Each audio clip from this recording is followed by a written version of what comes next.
When you watch this, you'll be fine with everything, and all the good will come into your life. Accept and welcome it. Enjoy the video and leave your thoughts in the comments section below.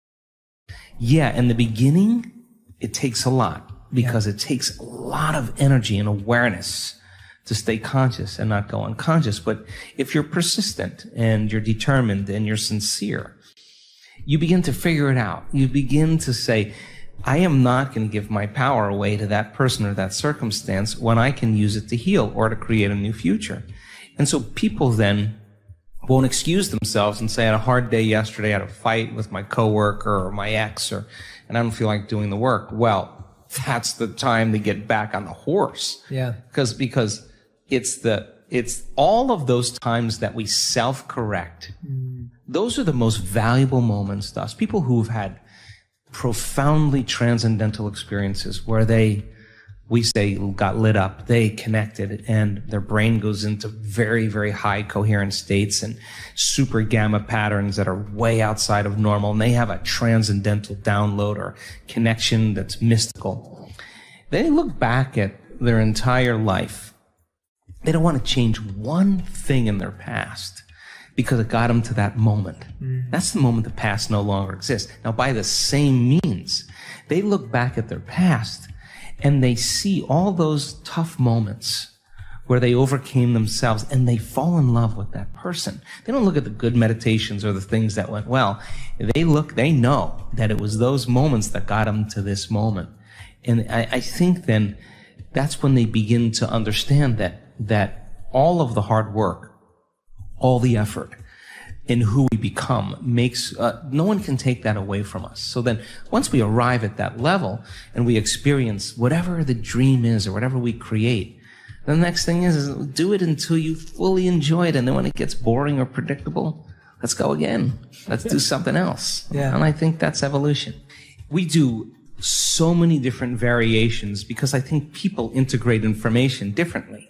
So if those things help them to associate with something that creates a feeling of abundance, and they're building their vision board to help them to get clear on their intent, then that's fine because they're associating objects or things or material things that they'll say, that's when I know that I'm abundant.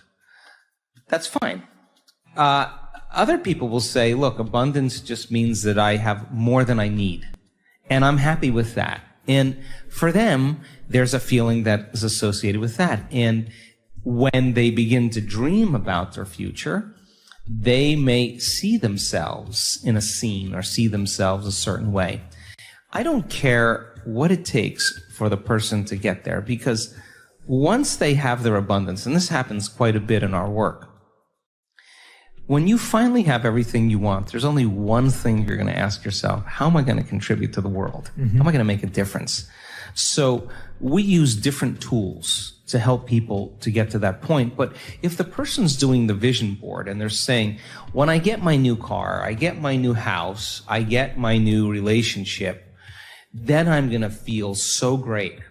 Well, then they're back to the program, waiting for it to happen, for them to feel the emotion. They're believing their outer world has to change in order for them to feel better. There's no effect of drawing the experience to you with that way.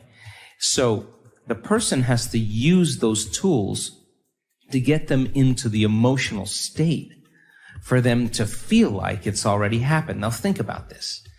If you get up from a creative process and you feel grateful, you feel a love for life, you feel a joy for existence, you feel a passion for the moment, you will not be looking for your future because you'll feel like it's already happened.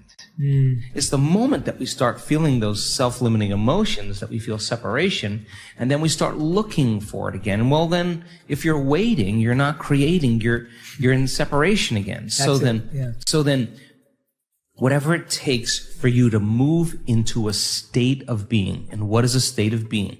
Thoughts are the vocabulary of the brain. Feelings are the vocabulary of your body. How you think and how you feel creates your state of being. So then if you wake up in the morning and you come back to your senses with a clean slate and you say, I don't feel anything, you say, well, let me start thinking about all the problems in my life. Well, all those problems are connected to different people or different objects or things at different times and places. We want people then to get very clear on that vision of their future, however they do it, and begin to combine that clear intention with an elevated emotion.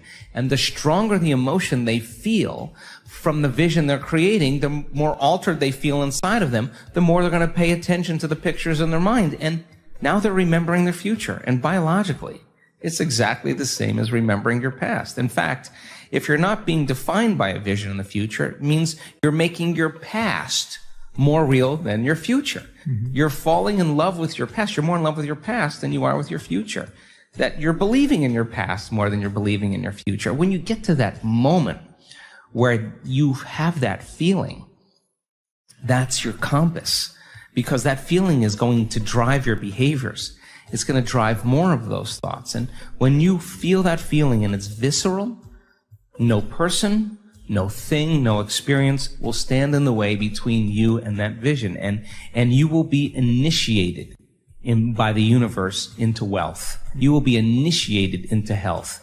You'll be initiated into freedom. Those people, all those people that have healed themselves of all those different health conditions, they are so humble and so happy, and they feel so great that they would never trade this feeling because of what you thought of them. They've left that program behind a long time ago.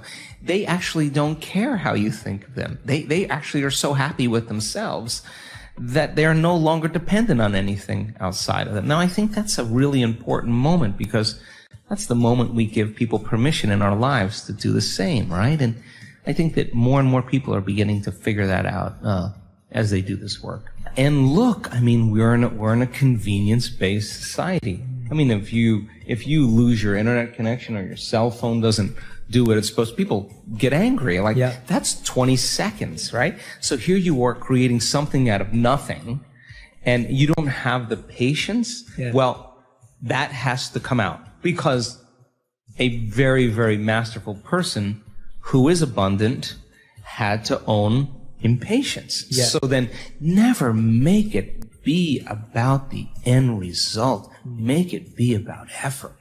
Every day you're overcoming. Every day you're out of the bleachers and you're on the field and you're giving it your all and you're practicing, keeping your energy up, greater than your habits in your body or the emotional conditioning of your body, greater than any circumstance in your environment, and sustaining it for an extended period of time. And then all of a sudden, when you're connected to the energy of your future, and you know what that feels like, yeah, you will know the moment you return back to the energy of your past.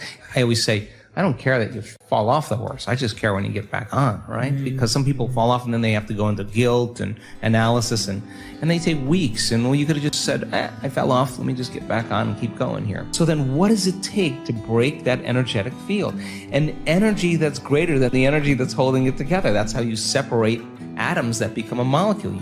They're bound by an invisible field of energy that's keeping them connected. So you got to use a greater energy than the energy that's holding them together to separate them. Well, in order for you to change, then, you can't have energy without awareness or consciousness. You got to go to a greater level of consciousness and change your energy. And nobody changes, Jay, until they change their energy. And when they change their energy, they change their life. So then you may say, well, this person, I use this person, and I use my enemy to reaffirm my addiction to hatred. I use my coworker to reaffirm my addiction to judgment. I use my ex to reaffirm my addiction to resentment.